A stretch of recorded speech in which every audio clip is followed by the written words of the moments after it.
Cukup dari Sumpit Aceh Internasional.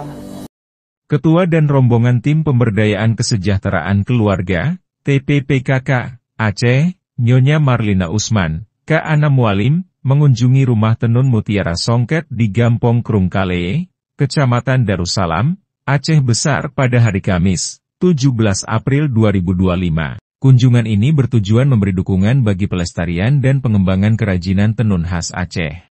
Hasil tenun Mutiara Songket bukan hanya secarik kain, di dalamnya melekat nilai-nilai budaya leluhur yang hidup dalam masyarakat Aceh. Selain untuk konsumen individu, Mutiara Songket juga menerima permintaan desain untuk pembeli kolektif. Kain songket Aceh yang dihasilkan memiliki motif khas floral, seperti motif pucok rebong, pinto Aceh, motif bungong kupula, motif bungong meranti, motif bungong G5, dan lain-lain.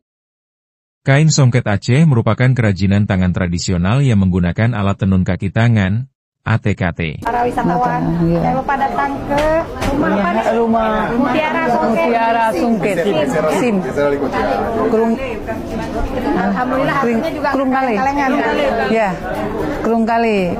Salah satu prestasi rumah tenun Mutiara Songket adalah karyanya yang dipakai oleh artis Ariel Tatum di Paris melalui desainer Didit Maulana. Desainer Didit Maulana yang datang langsung ke sini untuk membeli kain, lalu didesain dan dipakai Ariel Tatum di Paris.